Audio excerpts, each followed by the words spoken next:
Hi there, my name is Chelsey, and today we're going to be talking about your pre-op diet. So pre-op means before surgery, and so the importance of your diet before surgery is that we want to make sure that we're decreasing the amount of fat around your liver to give your surgeon easier access to your stomach. So your liver does lie partially over the stomach, and so that's why we want to kind of focus there on the liver. And so what we're going to do is for 2 weeks before surgery, we're going to work on cutting out all of your carbohydrates, sugars, and alcohol.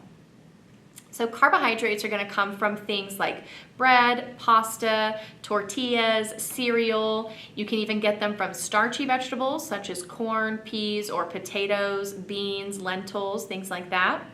And then you can also get carbohydrates from fruit. So make sure you're cutting all of that out of your diet for the 2 weeks before surgery. And then like I mentioned, also want to make sure we've cut out all of the added sugar, whether it be from desserts, mints that you suck on throughout the day, gums, coffee creamer, anything like that, cut those out. And then also stay off of any alcoholic beverages for 2 weeks before surgery. So practically speaking, we also want to go ahead and just kind of get you into the flow of having more of the liquids. And so what we'll do is we'll gradually decrease the amount of solid food that you're eating and increase the amount of liquid supplements.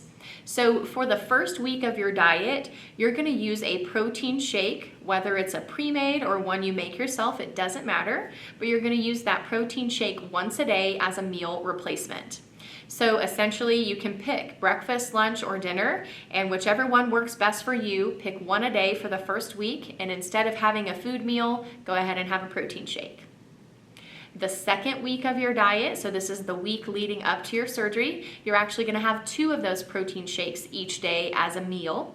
And so again, you get to pick which meal is best for you, breakfast, lunch, or dinner. If breakfast and lunch work best, that's great, but if another routine is better for you, that's okay as well. And then the food that you're eating on the pre-op diet is pretty much just meats, vegetables, and some fat. So for your meat, just make sure that you're not using any type of breading or any added, flour or cornmeal or anything like that. You are welcome to cook it in some different spices or seasonings. We just want to make sure that it's not sugar containing. So barbecue sauce is like a prime example. You can't marinate your chicken in barbecue sauce for the pre-op diet because that adds a bunch of sugar. But you would be welcome to season it with, lemon pepper, garlic salt, garlic powder, salt, pepper. Any of those things are totally fine just as long as it doesn't have the sugar. Okay, so also mention you can have vegetables on the pre-op diet. So the main thing with vegetables that we want to steer clear of the starchy ones, which is going to be primarily corn, peas, and potatoes. And so you want to go with more of the green vegetables. You could do some broccoli, you could do a salad, you could do some asparagus, cauliflower, kale, whatever you want there, just as long as it's not one of your starchy vegetables. And as long as you're not adding the carbohydrates or the sugar. For example, if you're having a salad, we wouldn't want you adding some type of a vinaigrette that has a bunch of sugar added, or adding croutons or anything like that. And then as far as fat goes, you are welcome to use things like avocado oil, olive oil, even butter. You can use a little bit of cheese, a little bit of nuts as a snack if you need them. But ultimately, cooking, you're welcome to use the fat. We just are trying to steer clear of the carbohydrates. Okay, one thing I want to caution you on with your protein shakes is to kind of look out for some of the higher carbohydrate ingredients that you might see in protein supplements.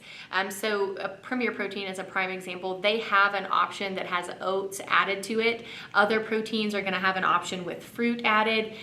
So make sure you're reading labels if you're purchasing those types of shakes, and really sticking away from the ones that have those added carbohydrates.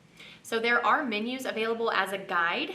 You do not have to follow them exactly, but if you're just kind of looking for just kind of a generic plan of what to do on these 2 weeks before surgery, take a look in your handouts and you'll be able to see a couple of menus for the different weeks of the diet beforehand. And then also just want to encourage you, make sure you're drinking plenty of water. Try to get that 64 ounces every day. As you increase the amount of protein that you're drinking or eating, you're requiring extra water in order to digest that protein. So if you're adding extra protein but not adding in the water, you're going to start to feel bloated or constipated, and nobody I know wants to feel like that before their surgery. So as much as you can, stay on top of the hydration. Also, you can use this time 2 weeks before surgery to go ahead and get yourself off of the caffeine and the carbonation if you haven't already done so. For any vitamins or herbal supplements that you might be taking just over the counter, so let me clarify, I'm not talking about anything that is a prescription. I'm only talking about maybe like the vitamin C that you get over the counter, or maybe a fish oil. So if you're taking anything like that, we want to make sure that you get off of those supplements 2 weeks before surgery, mostly just to decrease the possibility of any kind of an interaction with anesthesia. Okay, so just a recap on the diet before surgery. We're trying to shrink down the fat around the liver, kind of reaching for that state of ketosis. And so we're going to be cutting out the carbs, the sugar, the alcohol. For the first week of the diet, you're going to do a protein shake once a day as a meal. The second week, you do it twice a day as a meal. And then your actual food that you're eating during those 2 weeks, you can have 3 to 4 ounces of protein. You can have 1 to 2 cups of non-starchy vegetables, and then you can cook with things like olive oil, avocado oil, or butter. And then for snacks, if you need to, you're welcome to add a little bit of fat, such as a cheese stick or 1 ounce of nuts.